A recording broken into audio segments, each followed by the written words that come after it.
terceiro ano do reinado do rei Jeoaquim sobre Judá, o rei Nabucodonosor da Babilônia lançou um ataque contra Jerusalém e tomou a cidade.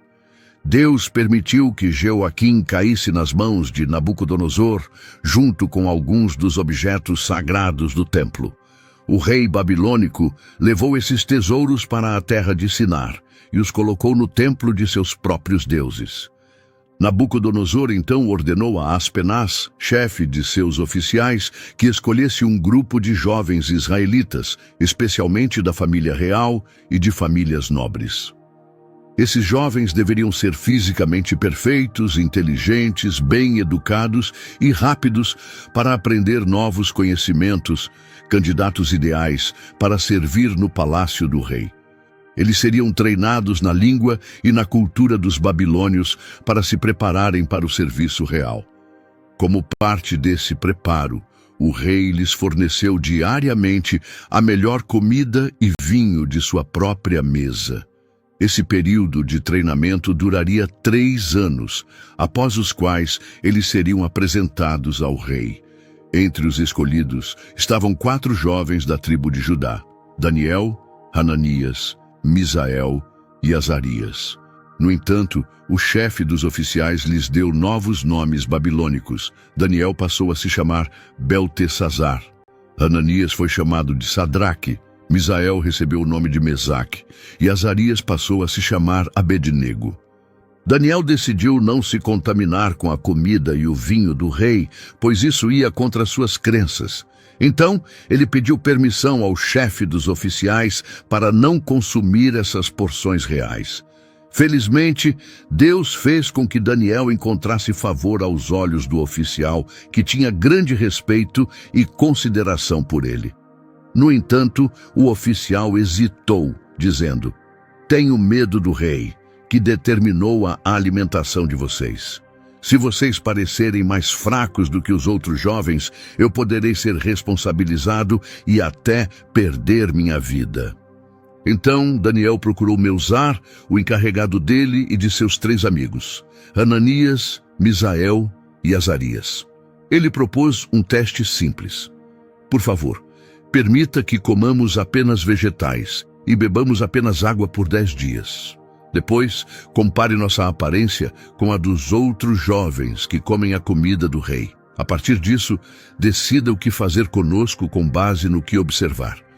Melzar concordou e permitiu que seguissem essa dieta por 10 dias. Quando o tempo se completou, Daniel e seus amigos pareciam mais saudáveis e mais fortes do que todos os outros jovens que haviam comido a comida real. Ao ver isso, Melzar decidiu manter a dieta especial para eles, retirando a comida e o vinho do rei e fornecendo apenas vegetais e água. Por causa de sua fidelidade, Deus abençoou esses 4 jovens com sabedoria e grande entendimento. Eles se destacaram no conhecimento, e Daniel ainda recebeu o dom de interpretar visões e sonhos. Quando o período de treinamento terminou, o chefe dos oficiais os apresentou ao rei Nabucodonosor. O rei conversou com eles e percebeu que nenhum dos outros jovens se comparava a Daniel, Hananias, Misael e Azarias. Como resultado, eles foram escolhidos para servir na corte real. Em todas as questões que exigiam sabedoria e discernimento, o rei Nabucodonosor descobriu que Daniel e seus 3 companheiros eram muito superiores, 10 vezes melhores, do que todos os magos, astrólogos e sábios do seu reino. Daniel continuou a servir na corte real até o reinado do rei Ciro. No 2º ano do reinado de Nabucodonosor, o rei teve uma série de sonhos perturbadores que o deixaram profundamente inquieto e incapaz de dormir. Em busca de respostas, ele convocou seus magos, astrólogos, feiticeiros e estudiosos caldeus, exigindo que explicassem o significado de seus sonhos. Quando eles chegaram, ele disse: "Tive um sonho que me deixou angustiado e preciso entender o que significa." Os caldeus, falando na língua da corte, responderam: "Ó rei, que vivas para sempre! Por favor, conta-nos o teu sonho e nós o interpretaremos para ti." Mas o rei respondeu: não consigo lembrar do sonho. Se não me disserdes tanto o sonho quanto o seu significado, enfrentareis um castigo severo. No entanto, se conseguirdes, vos recompensarei com grandes presentes e honras. Agora, digam-me o que sonhei e qual é o seu significado. Mais uma vez, os sábios suplicaram: se o rei nos contar o sonho, nós daremos a interpretação. Mas Nabucodonosor percebeu a intenção deles. Sei que estáis ganhando tempo, porque entendestes que não me lembro do sonho. Esperais me enganar com interpretações falsas, mas não serei iludido. Se sois realmente sábios, revelai o sonho em si. Só então acreditarei que sois capazes de interpretá-lo. Os caldeus responderam ao rei dizendo: nenhum ser humano na terra pode fazer o que pedes, majestade. Nenhum governante, por mais poderoso que seja, jamais exigiu tal coisa de magos, astrólogos ou estudiosos. O que pedes está além da capacidade humana. Somente os deuses, que não habitam entre os mortais, poderiam revelar tal mistério. Ao ouvir isso, o rei Nabucodonosor ficou furioso. Em sua ira, ordenou que todos os sábios da Babilônia fossem executados.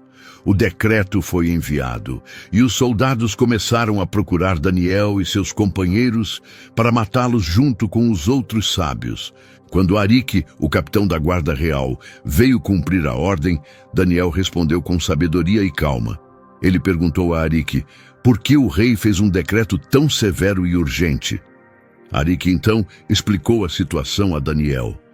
Ao ouvir isso, Daniel foi imediatamente até o rei e pediu mais tempo, garantindo que revelaria o significado do sonho. Em seguida, voltou para casa e contou a Hananias, Misael e Azarias sobre o ocorrido. Juntos, oraram e suplicaram pela misericórdia de Deus, pedindo que ele lhes revelasse o mistério para que não morressem com os outros sábios da Babilônia. Naquela noite, Deus revelou o mistério a Daniel em uma visão. Tomado por gratidão, Daniel louvou o Deus dos céus, dizendo: bendito seja o nome de Deus para sempre, pois somente Ele possui sabedoria e poder. Ele controla o tempo, levanta reis e os remove. Ele concede sabedoria aos que buscam e conhecimento aos que compreendem.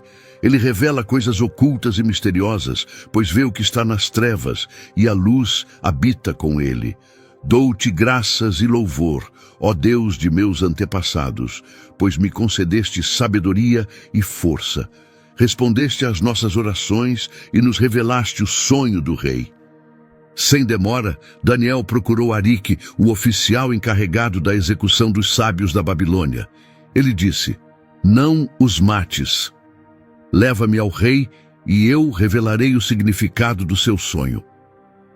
Arique rapidamente levou Daniel diante de Nabucodonosor e anunciou: encontrei um homem entre os cativos de Judá que pode explicar o sonho do rei.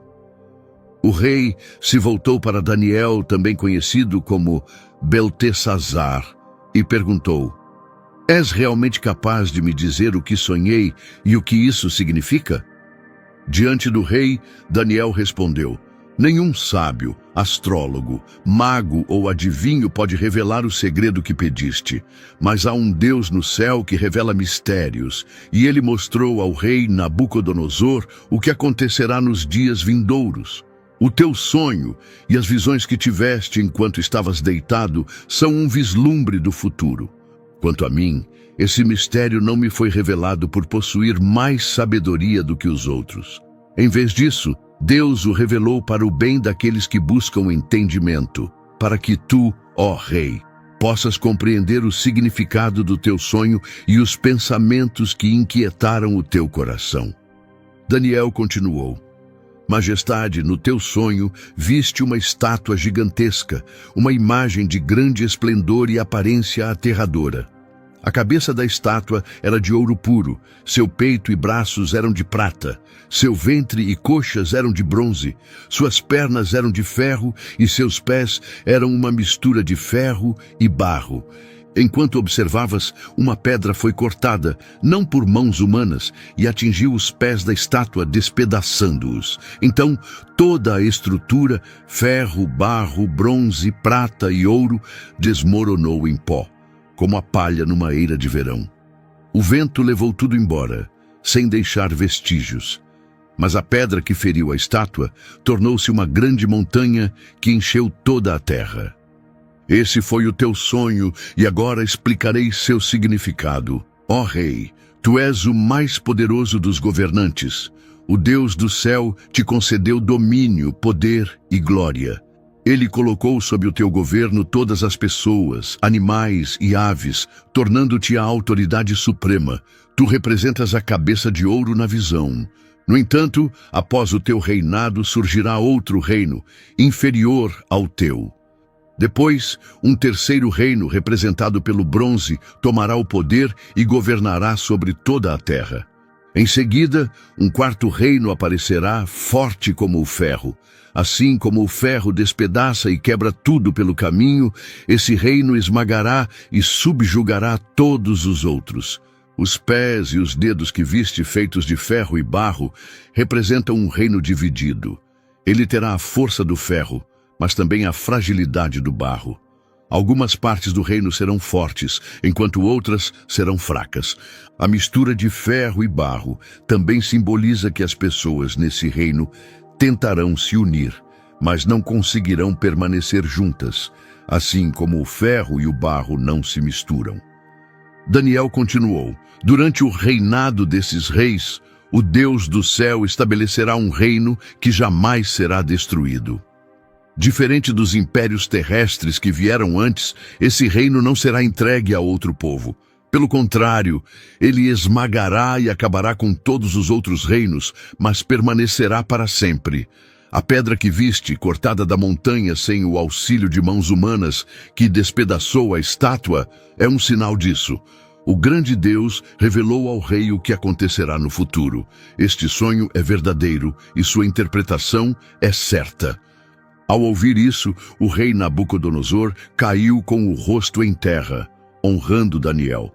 Ordenou que lhe fossem oferecidos presentes e incenso. Então disse: de fato, o teu Deus está acima de todos os deuses. É o Senhor dos reis e aquele que revela mistérios. Somente ele poderia ter te feito conhecer esse segredo. O rei, então, elevou Daniel a uma posição de grande poder, concedendo-lhe muitos presentes e nomeando-o governador de toda a província da Babilônia. Além disso, fez dele o chefe supremo de todos os sábios do reino. A pedido de Daniel, o rei nomeou Sadraque, Mesaque e Abednego para administrarem os assuntos da Babilônia, enquanto Daniel permaneceu na corte real. Algum tempo depois, o rei Nabucodonosor ordenou a construção de uma enorme estátua de ouro, com cerca de 30 metros de altura e 3 metros de largura. Ele a ergueu na planície de Dura, na província da Babilônia. Em seguida, enviou um decreto convocando todos os altos funcionários, príncipes, governadores, comandantes militares, juízes, tesoureiros, conselheiros, magistrados e governantes das províncias para comparecerem à cerimônia de dedicação da estátua. Obedecendo à ordem do rei, todos esses oficiais se reuniram no local onde a estátua dourada havia sido erguida. Ali, aguardavam o próximo comando de Nabucodonosor. Então um arauto real proclamou em alta voz: povos de todas as nações e línguas, prestem atenção a esta ordem. No momento em que ouvirdes o som da trombeta, flauta, harpa, lira, saltério e toda espécie de música, devereis cair de joelhos e adorar a estátua de ouro que o rei Nabucodonosor mandou erguer. Quem não se prostrar e adorá-la será imediatamente lançado em uma fornalha ardente. Assim, quando a música foi tocada, pessoas de todas as nações e línguas se ajoelharam e adoraram a estátua de ouro, cumprindo o decreto do rei. No entanto, alguns caldeus se aproximaram do rei para fazer uma denúncia. Disseram: ó rei Nabucodonosor, que vivas para sempre. Tu decretaste que todos que ouvirem o som da trombeta, flauta, harpa, lira, saltério e toda espécie de música devem se prostrar e adorar a estátua de ouro. Também disseste que quem não o fizer será lançado em uma fornalha ardente. Mas há certos judeus, Sadraque, Mesaque e Abednego, que tu nomeaste para administrar a província da Babilônia. Esses homens não têm nenhum respeito por ti, ó rei. Eles não servem os teus deuses, nem adoram a estátua de ouro que mandaste erguer. Ao ouvir isso, Nabucodonosor ficou furioso. Em um acesso de ira, ordenou que Sadraque, Mesaque e Abednego fossem trazidos à sua presença. Quando os três chegaram, o rei lhes perguntou: é verdade, Sadraque, Mesaque e Abednego, que recusais servir os meus deuses e adorar a estátua de ouro que ergui? Eu lhe darei mais uma chance. Quando ouvirem o som da trombeta, flauta, harpa, lira, saltério e todo tipo de música, se prostrarem e adorarem a imagem que fiz, tudo ficará. Mas se recusarem, serão lançados imediatamente na fornalha ardente. E me digam, que Deus poderia salvá-los das minhas mãos? Sadraque, Mesaque e Abednego ficaram diante do rei e responderam: ó Nabucodonosor, não precisamos nos defender nesta questão. Se formos lançados na fornalha ardente, o Deus a quem servimos pode nos salvar, e ele nos livrará do teu poder, ó rei. Mas ainda que ele não nos salve, saiba disto: jamais serviremos aos teus deuses, nem adoraremos a imagem de ouro que levantaste. Ao ouvir isso, Nabucodonosor ficou furioso. Seu rosto se transformou de ira contra eles. Tomado de raiva, ordenou que a fornalha fosse aquecida 7 vezes mais do que o normal. Depois, mandou que os soldados mais fortes do seu exército amarrassem Sadraque, Mesaque e Abednego e os lançassem no fogo. Os 3 homens foram amarrados ainda vestidos com suas túnicas, calças, turbantes e outras roupas, e lançados no meio das chamas ardentes. A ordem do rei era tão urgente e a fornalha estava tão quente que o fogo consumiu e matou os próprios soldados que os levaram até lá. Enquanto isso, Sadraque, Mesaque e Abednego caíram, ainda amarrados dentro do fogo. Então, algo incrível aconteceu. De repente, o rei Nabucodonosor se levantou espantado. Virou-se para seus conselheiros e perguntou: não lançamos 3 homens amarrados no fogo?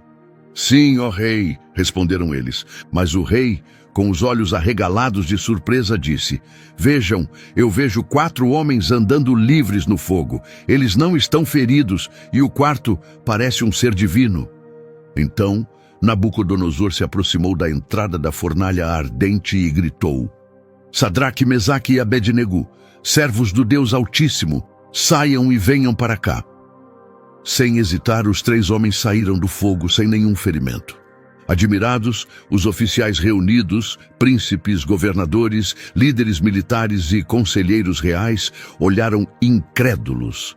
O fogo não havia deixado marca alguma neles, nenhum fio de cabelo estava queimado, suas roupas permaneciam intactas e nem mesmo o cheiro de fumaça havia neles.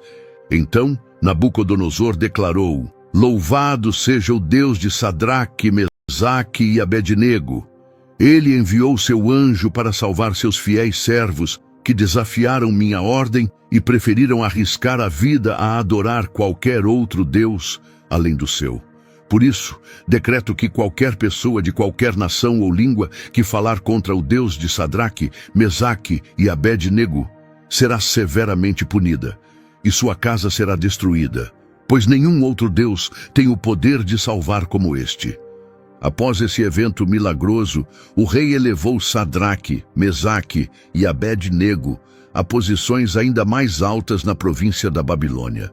Mais tarde, o rei Nabucodonosor enviou uma mensagem a todos os povos, nações e línguas do mundo: que a paz seja multiplicada a todos vocês.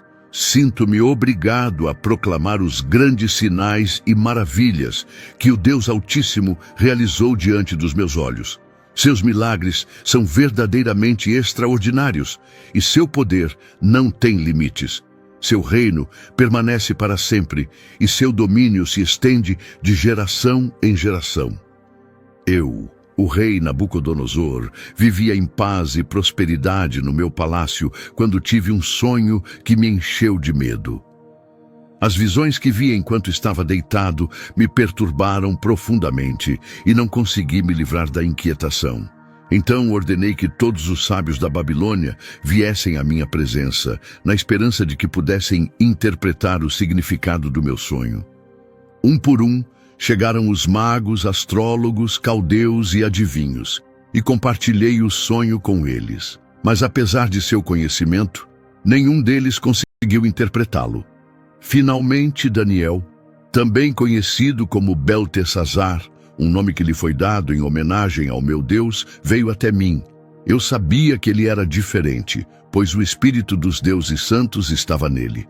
Confiando em sua sabedoria, disse-lhe: Beltesazar, chefe dos magos, sei que o Espírito dos deuses santos está em você e que nenhum mistério é grande demais para ser revelado. Diga-me o significado do meu sonho. Em minha visão, vi uma grande árvore no centro da terra, cuja altura chegava até os céus. Ela era forte e majestosa. Seus galhos se estendiam tão longe que podiam ser vistos de todas as partes do mundo. Suas folhas eram verdes e belas, e ela dava muitos frutos, fornecendo alimento para todos. Os animais se abrigavam à sua sombra, as aves faziam ninho em seus galhos, e toda criatura viva era sustentada por ela. Enquanto eu estava deitado, tive outra visão. Vi um mensageiro divino, um ser santo, descendo do céu. Ele falou em voz alta, declarando: derrubem a grande árvore, cortem seus galhos, arranquem suas folhas e espalhem seus frutos. Que os animais que estavam debaixo dela fujam e que as aves voem para longe, mas deixem o tronco e suas raízes no chão, amarrado com faixas de ferro e bronze, cercado pela grama do campo, que seja molhado pelo orvalho do céu e compartilhe a erva da terra com os animais selvagens. Tirem seu coração humano e deem-lhe um coração de animal. Que essa condição dure por 7 tempos. Esta sentença foi decretada pelos vigilantes, e os santos proclamaram sua decisão, para que todos saibam que o Altíssimo governa sobre os reinos humanos. Ele dá poder a quem deseja, até mesmo ao mais humilde dos homens. Eu, o rei Nabucodonosor, tive esse sonho. Agora, Beltesazar, diga-me o que ele significa. Nenhum dos sábios do meu reino conseguiu explicá-lo, mas sei que você pode, pois o Espírito dos deuses santos está em você. Ao ouvir isso, Daniel, também chamado de Beltesazar, ficou em silêncio por muito tempo, profundamente angustiado com a visão.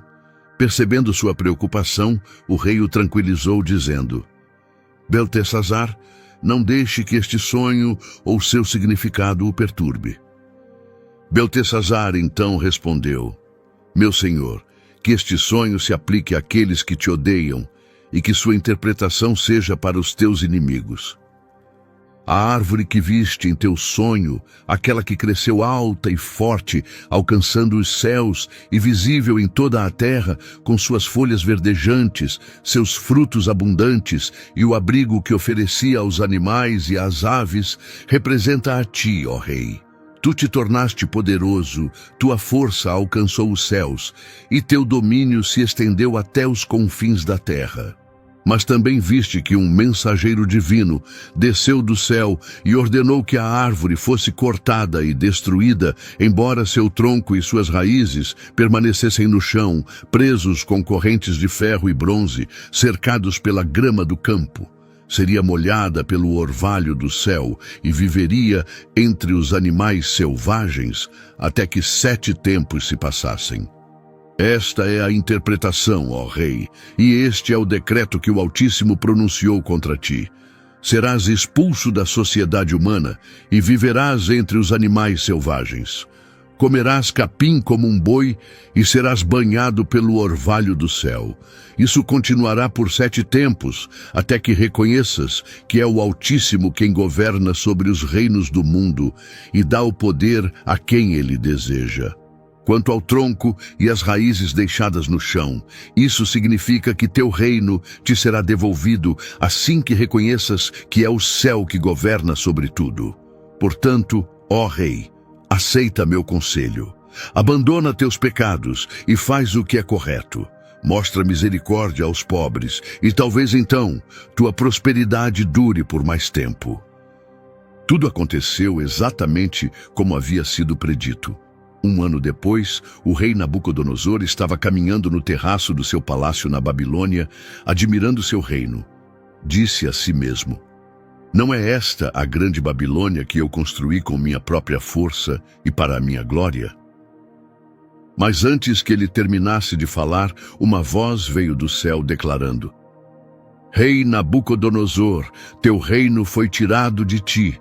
Serás expulso da sociedade humana e viverás entre os animais selvagens.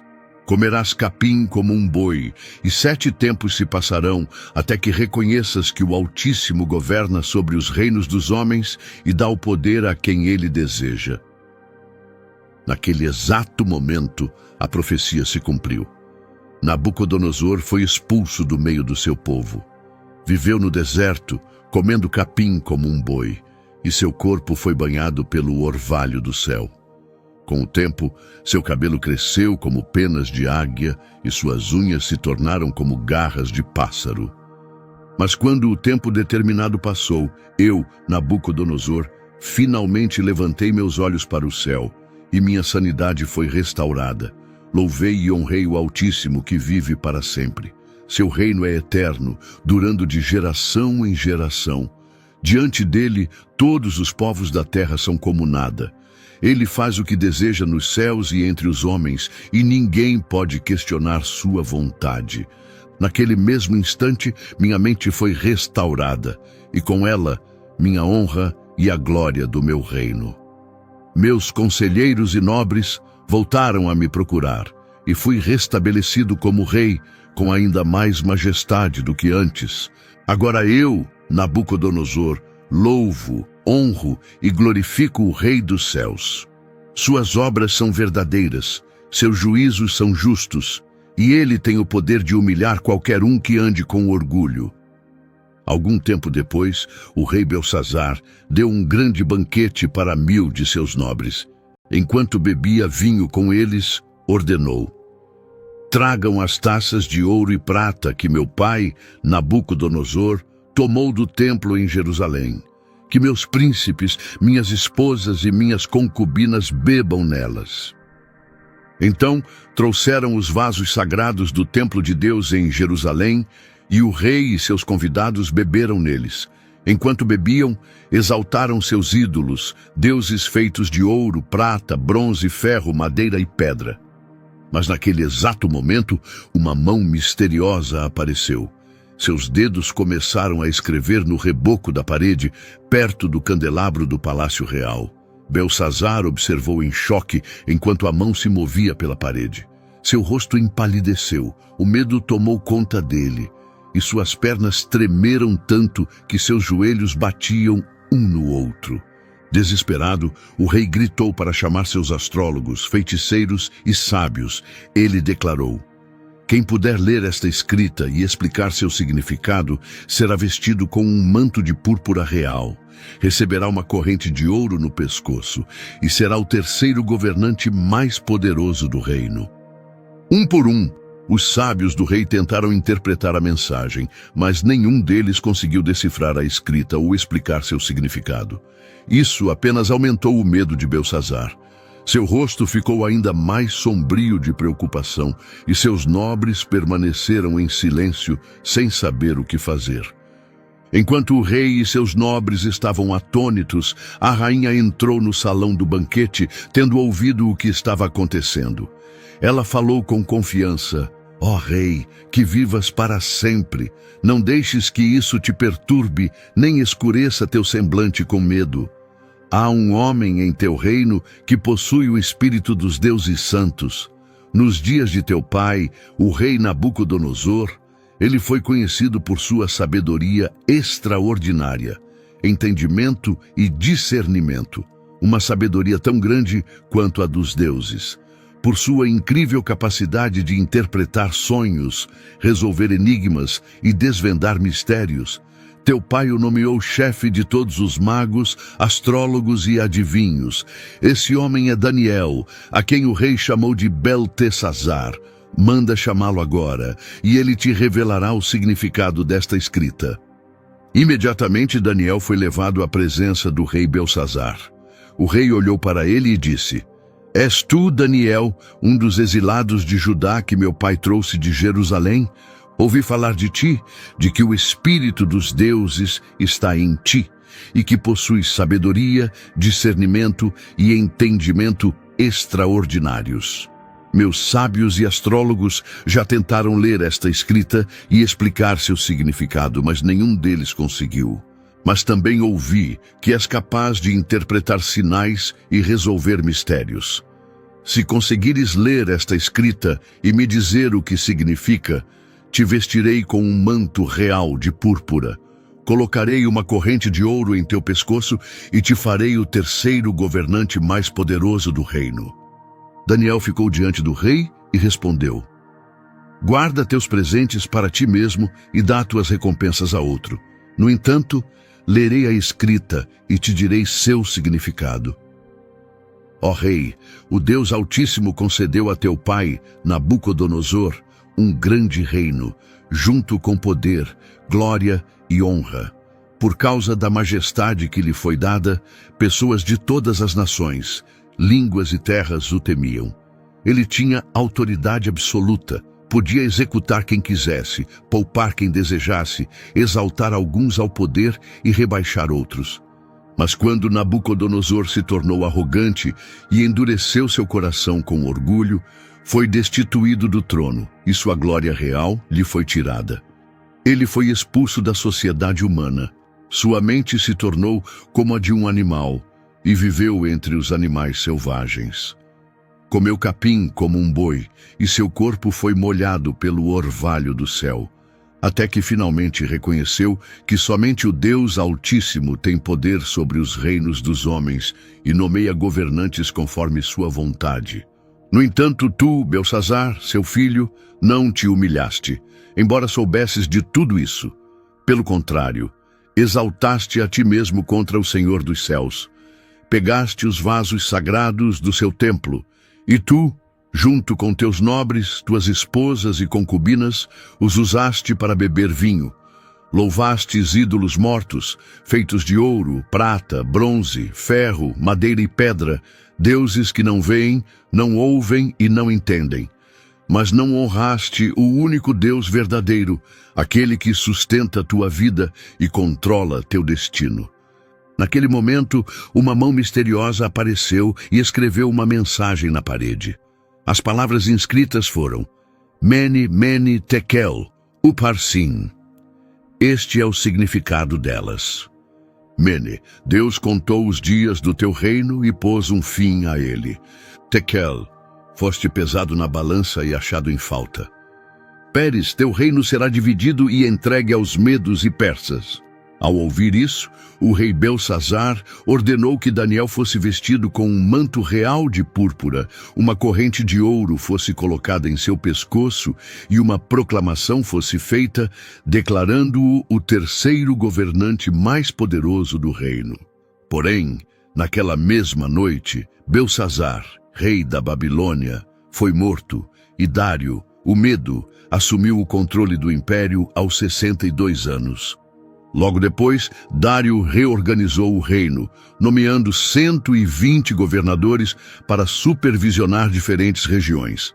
Acima deles, colocou 3 altos oficiais, sendo Daniel o mais destacado entre eles. Sua sabedoria e integridade eram incomparáveis, e o rei até considerou dar-lhe autoridade sobre todo o império.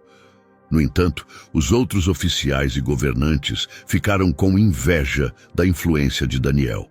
Procuraram qualquer falha para acusá-lo, mas ele era honesto, diligente e sem culpa. Finalmente, perceberam que a única forma de incriminá-lo seria através de sua fé, dizendo entre si: a única maneira de acusá-lo é criar uma lei que vá contra sua devoção ao seu Deus. Os altos oficiais e governantes reuniram-se diante do rei Dário e, bajulando-o, disseram: que o rei viva para sempre. Todos os líderes do reino, governadores, príncipes, conselheiros e comandantes, concordaram com uma nova lei. Propomos que pelos próximos 30 dias ninguém tenha permissão para orar ou fazer qualquer pedido a qualquer deus ou pessoa, exceto a ti, ó rei. Quem desobedecer deve ser lançado na cova dos leões. Eles pressionaram o rei para assinar o decreto, de modo que não pudesse ser revogado, pois as leis dos medos e persas eram imutáveis. Sem perceber suas verdadeiras intenções, o rei Dário aprovou o decreto e o tornou lei. Quando Daniel soube do novo decreto, permaneceu fiel às suas crenças. Como sempre, foi para sua casa, abriu as janelas voltadas para Jerusalém e ajoelhou-se 3 vezes ao dia para orar e agradecer a Deus. Seus inimigos, sabendo que ele não abandonaria sua fé, reuniram-se e o pegaram em flagrante enquanto orava. Eles foram imediatamente ao rei e questionaram: não assinaste uma lei determinando que qualquer pessoa que orasse a qualquer deus ou homem, além de ti, por 30 dias, deveria ser lançada na cova dos leões? O rei confirmou: sim, o decreto está em vigor e, segundo a lei dos medos e persas, não pode ser alterado. Então acusaram Daniel, dizendo: Daniel, um dos cativos de Judá, não dá atenção a ti, ó rei, nem ao teu decreto. Ele continua orando 3 vezes ao dia, desafiando abertamente a tua ordem. Ao ouvir isso, o rei ficou muito angustiado e se arrependeu da sua decisão. Determinado a encontrar uma maneira de salvar Daniel, passou o dia inteiro tentando revogar a ordem. No entanto, os oficiais vieram lembrá-lo: Majestade, lembra-te de que, segundo as leis dos medos e persas, nenhum decreto do rei pode ser alterado. Sem outra opção, o rei deu a ordem, e Daniel foi lançado na cova dos leões. Antes que a entrada fosse selada, o rei lhe disse: que o Deus a quem serves fielmente te livre. Uma grande pedra foi colocada sobre a entrada da cova, e o rei a selou com seu selo real e o dos seus nobres, garantindo que ninguém alterasse o destino de Daniel. Naquela noite, o rei voltou ao palácio, mas estava tão angustiado que não quis comer nem ouvir música. O sono o abandonou enquanto se preocupava com Daniel. Ao amanhecer, correu até a cova dos leões. Quando chegou, chamou com voz aflita: Daniel, servo do Deus vivo, foi o teu Deus, a quem serves fielmente, capaz de te salvar dos leões? Para alívio do rei, Daniel respondeu: ó rei, vive para sempre. Meu Deus enviou seu anjo para fechar a boca dos leões, e eles não me fizeram mal. Ele me achou inocente diante dele, e também não cometi nenhum erro contra ti, ó rei. O rei ficou imensamente feliz ao ouvir a voz de Daniel e ordenou imediatamente que ele fosse retirado da cova.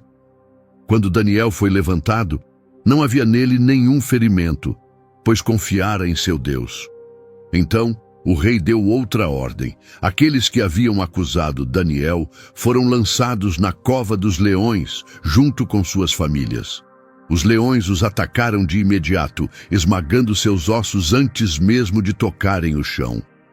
Depois de testemunhar esse milagre, o rei Dário enviou uma proclamação a todos os povos e línguas do seu vasto reino, dizendo: que a paz seja abundante. Decreto que, em todo o meu reino, todos devem reverenciar e temer o Deus de Daniel. Ele é o único Deus verdadeiro e vivo, imutável e eterno. Seu reino jamais será destruído, e seu domínio durará para sempre. Ele é o libertador e salvador, aquele que realiza sinais e maravilhas nos céus e na terra. Foi ele quem salvou Daniel do poder dos leões. Por causa de sua fé inabalável, Daniel continuou a prosperar durante o reinado de Dário e mais tarde sob o rei Ciro da Pérsia. No primeiro ano do reinado do rei Belsazar na Babilônia, Daniel teve um sonho profético repleto de visões poderosas. Ele registrou tudo o que viu, explicando seu significado. Ele disse: "Na minha visão durante a noite, vi os 4 ventos do céu agitando o imenso mar. Então, 4 grandes feras surgiram das águas, cada uma diferente da outra. A primeira criatura era como um leão, mas tinha asas de águia. Observei enquanto suas asas foram arrancadas, e ela foi levantada do chão para ficar em pé como um homem. Foi-lhe dado um coração humano. Enquanto eu continuava olhando, apareceu uma segunda besta semelhante a um urso. Ela estava levantada de um lado e tinha 3 costelas na boca entre os dentes. Uma voz lhe disse: "Levanta-te e devora muita carne." Depois disso, vi outra criatura parecida com um leopardo. Ela tinha 4 asas nas costas, como as de um pássaro, e possuía 4 cabeças. Foi-lhe dada autoridade e poder. Então, em minha visão da noite, vi uma 4ª besta, mais terrível e poderosa do que as outras. Tinha enormes dentes de ferro, com os quais esmagava e destruía tudo em seu caminho, pisoteando o que restava. Diferente das anteriores, essa era única e possuía 10 chifres. Enquanto eu observava os chifres, outro chifre menor surgiu entre eles. 3 dos chifres originais foram arrancados para dar lugar a ele. Esse novo chifre tinha olhos como os de um ser humano e uma boca que falava com arrogância. Continuei olhando até que tronos foram colocados e o ancião de dias tomou o seu assento. Sua roupa era branca como a neve e seu cabelo puro como lã. Seu trono ardia em chamas e suas rodas brilhavam com um fogo intenso. Um rio de fogo fluía diante dele. Milhares e milhares o serviam e dezenas de milhares, além de contagem, estavam diante dele. O tribunal foi estabelecido e os livros foram abertos para o julgamento. Continuei assistindo, intrigado pelas palavras arrogantes ditas pelo pequeno chifre. Então, vi quando a 4ª besta foi morta, seu corpo completamente destruído e lançado no fogo. Quanto às outras bestas, seu poder foi tirado, mas foi-lhes concedido um tempo para continuar existindo. Na minha visão daquela noite, vi alguém semelhante ao Filho do Homem vindo com as nuvens do céu. Ele se aproximou do ancião de dias e foi levado à sua presença. A ele foi dada autoridade, glória e um reino para que todos os povos, nações e línguas o servissem. Seu domínio será eterno e nunca será destruído. Ao ver essas visões, fiquei profundamente angustiado e meu espírito estava inquieto. Aproximei-me de um dos que estavam ali e perguntei o significado de tudo o que tinha visto. Ele me explicou. As 4 grandes bestas representam 4 reis que se levantarão na terra. Mas no final, o povo santo do Altíssimo receberá o reino e o possuirá para sempre, por toda a eternidade. Quis entender mais sobre a 4ª besta, tão diferente das outras, tão terrível, com dentes de ferro e garras de bronze, esmagando e devorando tudo ao seu redor e pisoteando o que restava. Também perguntei sobre os 10 chifres em sua cabeça e sobre o outro chifre que surgiu, diante do qual 3 caíram. Esse chifre tinha olhos e uma boca que falava com grande arrogância e parecia mais forte que os outros. Continuei observando enquanto o pequeno chifre fazia guerra contra o povo santo de Deus, vencendo-os. Isso durou até que o ancião de dias chegou, trazendo julgamento a favor dos santos do Altíssimo. Quando o tempo determinado chegou, eles receberam o reino e tomaram posse dele. Então a interpretação me foi dada. A 4ª besta representa o 4º reino sobre a terra. Será diferente de todos os outros reinos, consumirá o mundo inteiro, esmagando-o e destruindo-o. Os 10 chifres representam 10 reis que surgirão desse reino.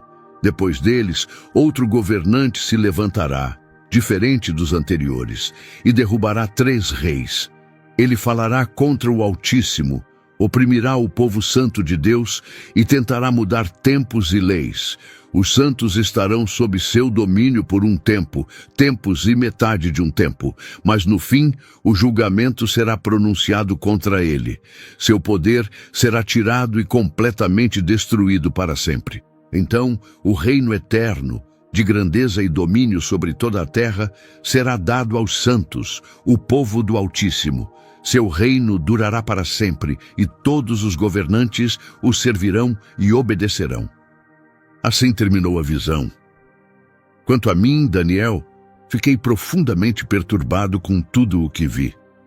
Meus pensamentos me inquietaram, e minha expressão mudou, mas guardei tudo para mim, refletindo sobre isso em meu coração.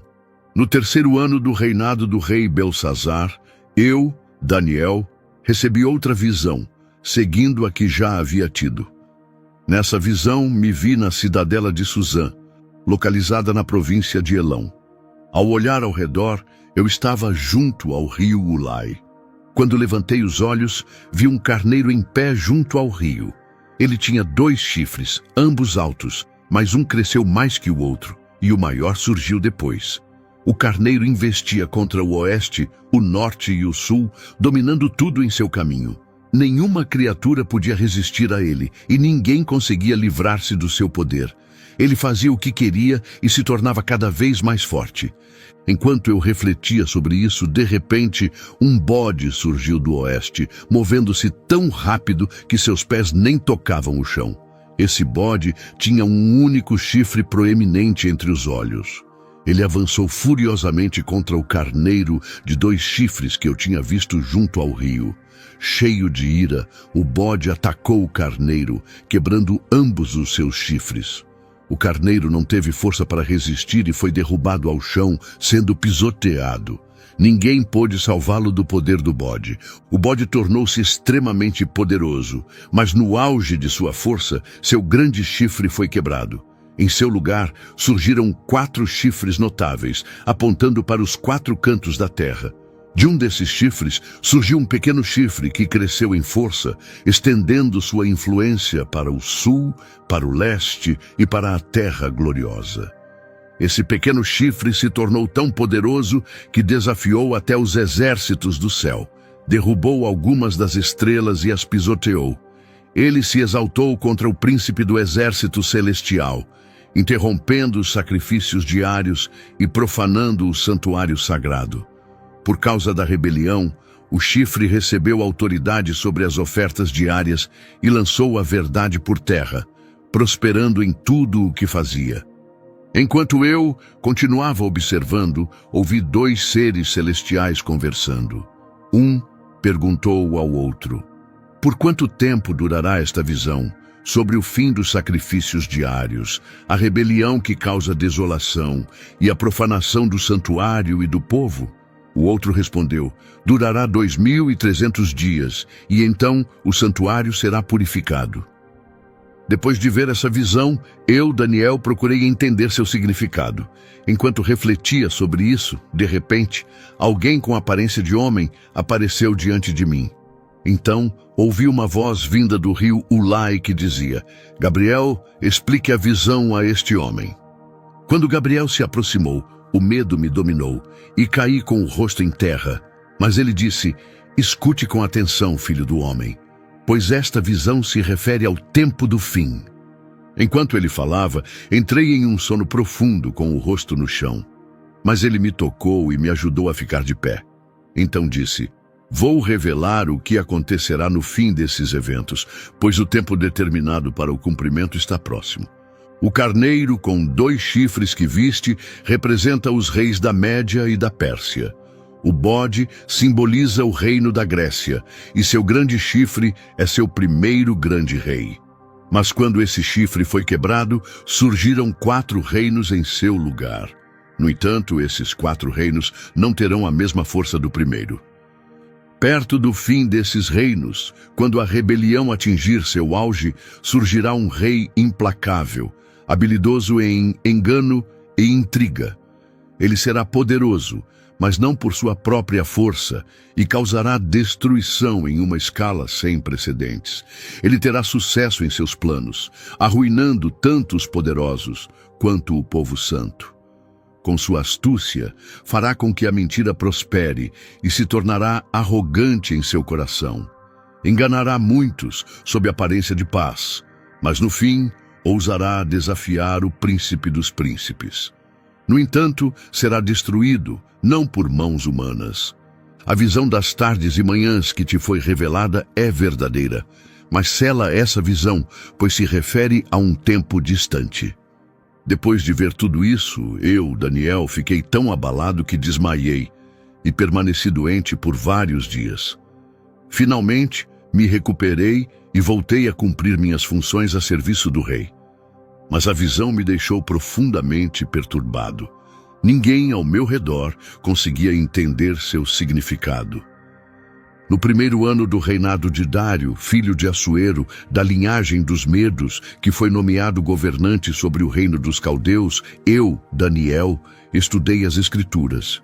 Ao ler os escritos do profeta Jeremias, compreendi que a desolação de Jerusalém duraria 70 anos. Ao perceber isso, voltei-me ao Senhor Deus em oração sincera e súplicas, jejuando com tristeza, vestido de pano de saco e coberto de cinzas. Derramei meu coração diante do Senhor, confessando: ó Senhor, Deus grande e temível, que guarda a aliança e mostra misericórdia àqueles que te amam e obedecem aos teus mandamentos. Pecamos, agimos perversamente e nos afastamos das tuas leis e juízos. Ignoramos as palavras dos teus profetas, que falaram em teu nome aos nossos reis, príncipes, antepassados e a todo o povo da terra. Ó Senhor, tu és justo, mas estamos cobertos de vergonha, tanto o povo de Judá e Jerusalém, quanto todo Israel, seja perto ou espalhado em terras distantes. Carregamos essa vergonha porque pecamos contra ti. Nossos reis, príncipes e antepassados também compartilham dessa desonra, pois todos nos afastamos de ti. No entanto, tu, Senhor nosso Deus, és cheio de misericórdia e perdão, mesmo quando nos rebelamos contra ti. Ignoramos a tua voz e recusamos seguir as leis que nos deste por meio dos teus servos, os profetas. De fato, todo Israel quebrou a tua lei, afastando-se e recusando-se a te ouvir. Por isso, a maldição escrita na lei de Moisés, teu servo, caiu sobre nós, pois pecamos contra ti. Cumpriste as advertências que falaste contra nós e contra nossos governantes, trazendo grande calamidade sobre nós. Nunca antes, sob todo o céu, aconteceu algo como o que ocorreu com Jerusalém. Conforme está escrito na lei de Moisés, todos esses desastres vieram sobre nós.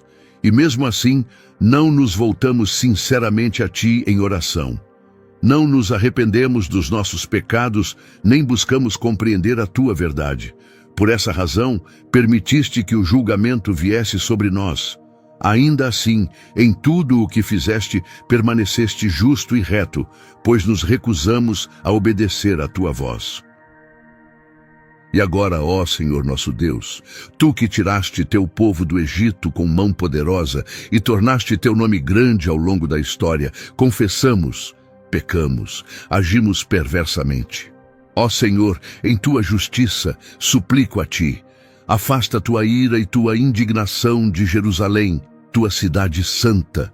Por causa dos nossos pecados e da maldade dos nossos antepassados, Jerusalém e teu povo tornaram-se um opróbrio para os que nos cercam. Agora, ó Deus, ouve a oração do teu servo e a minha súplica sincera. Faze brilhar o teu rosto sobre o teu santuário, que está em ruínas, por amor ao teu grande nome. Ó meu Deus, escuta e atende. Abre teus olhos e vê a desolação da cidade que leva o teu nome. Não fazemos esse pedido por nossa justiça, mas por tua infinita misericórdia.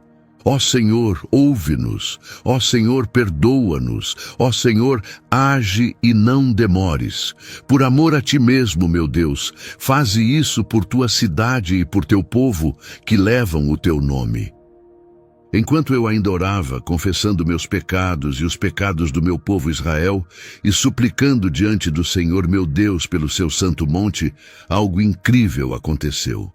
Ainda estava falando em oração quando Gabriel, aquele que eu havia visto na minha visão anterior, veio a mim repentinamente, voando rapidamente. Ele me alcançou no momento do sacrifício da tarde. Então, aproximou-se de mim e disse: Daniel, vim para te dar sabedoria e entendimento. Desde o momento em que começaste a orar, foi dada uma ordem e eu vim para te revelar isso, porque és muito amado. Portanto, presta atenção e compreende esta visão. 70 semanas foram determinadas para o seu povo e a cidade santa, a fim de pôr fim à transgressão, dar um fim ao pecado, expiar a iniquidade e estabelecer a justiça eterna. Esse período também confirmará a profecia e ungirá o Santíssimo. Saiba disto. Desde o momento em que for dado o decreto para reconstruir Jerusalém até a chegada do Messias, o príncipe haverá 7 semanas mais 62 semanas. Durante esse tempo, as ruas e os muros serão reconstruídos mesmo em meio a tempos difíceis. Depois dessas 62 semanas, o Messias será cortado, mas não por causa de qualquer erro seu. Então, o povo de um governante que virá destruirá a cidade e o santuário. Seu fim virá como uma enchente, e a destruição continuará até o fim da guerra. Esse governante firmará uma forte aliança com muitos por uma semana, mas na metade dessa semana ele fará cessar os sacrifícios e as ofertas. Devido à grande corrupção, a desolação tomará a terra e permanecerá assim até que o tempo determinado para o juízo se cumpra. No 3º ano de Ciro, rei da Pérsia, foi dada uma revelação a Daniel, também conhecido como Beltesazar. A mensagem era verdadeira, mas seu cumprimento estava distante.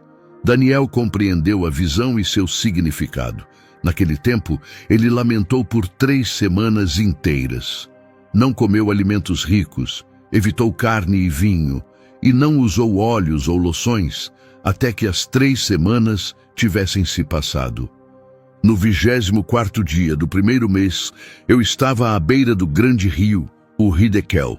Quando olhei para cima, vi diante de mim uma figura impressionante. Ele vestia um manto de linho e usava um cinto de ouro puro de Ufaz em sua cintura.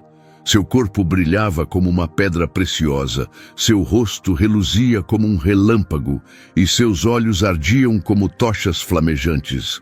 Seus braços e pernas brilhavam como bronze polido e sua voz era poderosa como o som de uma grande multidão falando ao mesmo tempo. Eu, Daniel, fui o único que viu essa visão.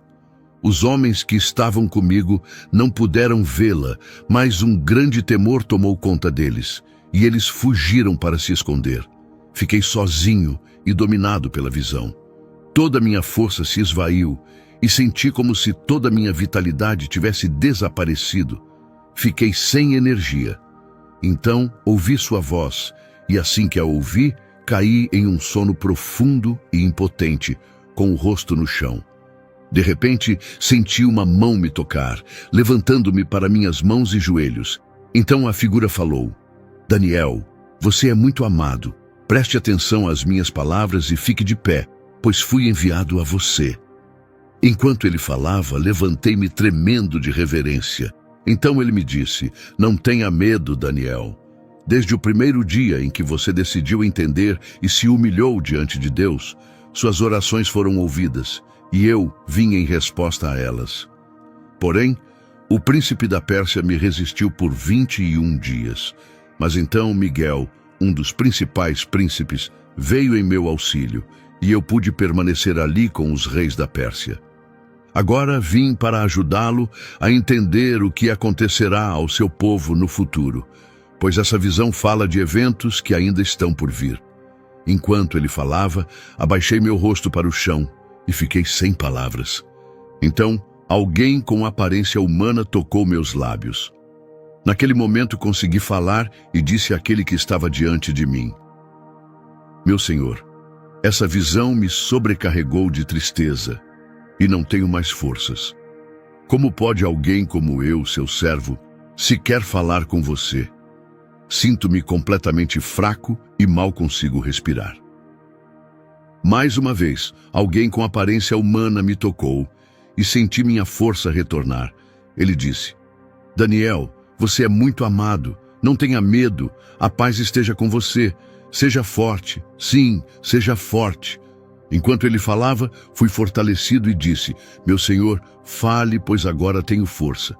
Então ele continuou: Você entende por que eu vim até você? Agora preciso voltar para lutar contra o príncipe da Pérsia e depois virá o príncipe da Grécia. Mas antes de partir, revelarei a você o que está escrito no livro da verdade. O único que está comigo nesta batalha é Miguel, seu príncipe. No primeiro ano de Dário, o medo, estive ao lado dele para apoiá-lo e fortalecê-lo. Agora direi a verdade. 3 reis ainda se levantarão na Pérsia, e o quarto será mais rico que todos os outros. Com seu imenso poder e riqueza, ele incitará a oposição contra o reino da Grécia. Então surgirá um rei poderoso, que governará com grande autoridade e fará o que quiser. Mas no auge de sua força, seu reino será quebrado e dividido em 4 partes. Não será transmitido aos seus descendentes, nem terá o mesmo poder que ele possuía. Seu império será tomado e entregue a outros. O rei do sul se tornará forte, junto com um de seus comandantes, que crescerá ainda mais em poder e estabelecerá um grande reino. Após muitos anos, os 2 reinos tentarão formar uma aliança. A filha do rei do sul será dada em casamento ao rei do norte para garantir a paz, mas o acordo não durará. Ela perderá seu poder, e tanto o rei quanto aqueles que a apoiaram, incluindo seu pai e os que confiavam nela, cairão naquele tempo. Mas de sua linhagem, um descendente surgirá para tomar seu lugar. Ele liderará um exército, invadirá a fortaleza do rei do norte e o derrotará. Ele também levará consigo os deuses deles, junto com seus governantes e tesouros de prata e ouro, e os transportará para o Egito. Ele governará por mais tempo do que o rei do norte. Depois disso, o rei do sul invadirá o reino do norte, mas acabará retornando para sua própria terra. No entanto, seu filho será movido à ação e reunirá um exército imenso. Essa força avançará como uma inundação pela terra e depois voltará, preparando-se para um novo ataque à fortaleza do norte. Em resposta, o rei do sul, cheio de fúria, marchará para a batalha contra o rei do norte. Embora o rei do norte reúna um grande exército, ele será derrotado e cairá nas mãos do rei do sul. Depois de vencer a batalha, o rei do sul se encherá de orgulho e derrubará dezenas de milhares. No entanto, apesar de sua vitória, seu poder não durará. O rei do norte se reorganizará e, após alguns anos, voltará com um exército ainda maior, equipado com grande riqueza e recursos, pronto para desafiar o sul mais uma vez. Durante esse tempo, muitos se levantarão contra o rei do sul. Até mesmo alguns do seu próprio povo tentarão cumprir a visão por conta própria, mas fracassarão. Enquanto isso, o rei do norte avançará, cercará cidades fortificadas e as conquistará. As forças do sul não conseguirão resistir e nem mesmo seus melhores guerreiros terão força para enfrentá-lo. O rei do norte fará o que quiser, sem encontrar oposição. Ele se estabelecerá na terra gloriosa e, pelo seu poder, ela será devastada. Em seguida, ele buscará fortalecer seu domínio, utilizando os recursos de seu antigo reino. Para garantir seu controle, oferecerá sua filha em casamento, tentando manipular os acontecimentos a seu favor. No entanto, ela não permanecerá leal a ele, nem apoiará seus planos. Depois disso, ele voltará sua atenção para conquistar as ilhas e terras costeiras, tomando muitos territórios. Porém, um líder se levantará contra ele e acabará com a desonra que ele causou. Essa oposição fará com que a vergonha do rei recaia sobre ele mesmo. Forçado a recuar, ele retornará à fortaleza de sua terra, mas ali tropeçará, cairá e desaparecerá para sempre. Em seu lugar, surgirá outro governante que imporá pesados impostos sobre a terra.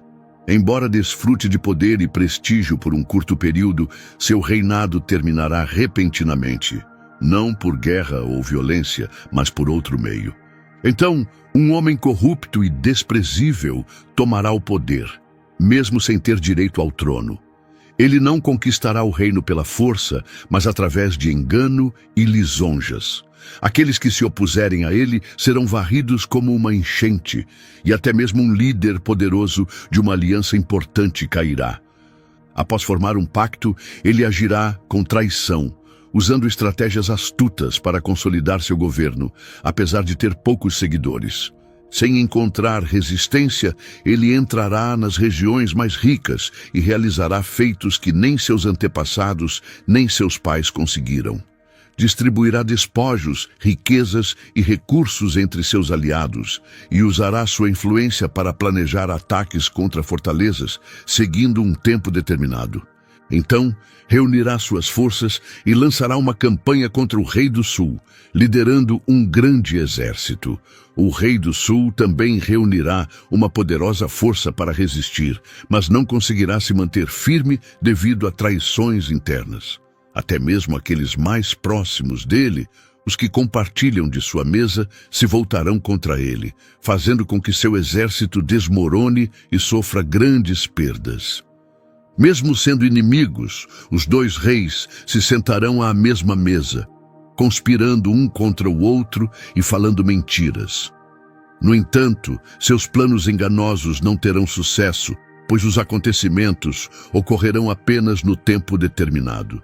O rei do norte retornará à sua terra com grandes riquezas, mas seu coração estará voltado contra a aliança sagrada, e ele agirá de acordo com sua hostilidade antes de voltar para sua terra. Quando chegar o momento, ele marchará novamente contra o sul, mas desta vez as coisas não acontecerão como antes. Uma frota de navios vindos do oeste se levantará contra ele, forçando-o a recuar. Tomado pela fúria, ele voltará sua ira contra a aliança sagrada, favorecendo aqueles que a abandonaram e conspirando com eles. Suas forças se levantarão em seu apoio, profanando o santuário sagrado e pondo fim aos sacrifícios diários. Em seu lugar, estabelecerão uma terrível abominação que trará destruição. Aqueles que agirem com maldade contra a aliança serão ainda mais enganados por suas palavras enganosas, mas os que permanecerem fiéis ao seu Deus se manterão firmes e agirão com coragem. Entre o povo, haverá aqueles sábios que guiarão muitos, mas sofrerão grandemente. Alguns cairão pela espada, outros serão queimados, aprisionados ou despojados de tudo o que possuem. Mesmo em seu sofrimento, receberão alguma ajuda, mas muitos se juntarão a eles sem sinceridade, movidos por lisonjas e não por verdadeira convicção. Alguns dos sábios tropeçarão, mas isso servirá como uma prova, para refiná-los, purificá-los e prepará-los para o que ainda está por vir, pois o tempo determinado ainda não se cumpriu. O rei fará o que quiser, exaltando-se acima de tudo, até mesmo sobre o divino. Ele falará com arrogância, fazendo declarações espantosas contra o Deus dos deuses. No entanto, prosperará até que o tempo do juízo se complete, pois o que foi decretado deve acontecer. Ele não terá consideração pelo Deus de seus antepassados, nem se importará com os desejos dos outros, incluindo os das mulheres. Em sua arrogância, rejeitará todos os deuses, colocando-se acima deles. No entanto, mostrará devoção ao Deus do poder, adorando uma divindade desconhecida por seus antepassados. Honrará esse Deus com riquezas, ouro, prata e tesouros. nas fortalezas mais poderosas, exercerá influência por meio desse Deus estrangeiro, utilizando-o para obter reconhecimento e prestígio. Ele levantará governantes em seu nome e dividirá a terra entre eles, usando-a como instrumento de lucro e controle. Quando os momentos finais se aproximarem, o rei do sul lançará um ataque, mas o rei do norte retaliará com força esmagadora. Ele virá como uma tempestade violenta, liderando exércitos de cavaleiros, carruagens e uma frota de navios. Varrendo a terra, invadirá muitos territórios, deixando destruição por onde passar. Ele também entrará na terra gloriosa, conquistando muitas nações. No entanto, algumas regiões, Edom, Moabe e os líderes de Amon, escaparão de seu domínio. Estendendo ainda mais seu poder, ele tomará posse de outras terras, incluindo o Egito, que não será poupado. Ele se apoderará dos tesouros do Egito, ouro, prata e outras riquezas valiosas, enquanto os líbios e etíopes o seguirão. Mas então chegarão notícias alarmantes do leste e do norte, enchendo-o de fúria. Determinado a esmagar toda a oposição, partirá para destruir muitos sem misericórdia. Ele estabelecerá seu quartel-general real entre os mares, perto do Monte Sagrado, acreditando-se intocável. No entanto, seu tempo chegará ao fim, e quando isso acontecer, ninguém virá em seu socorro.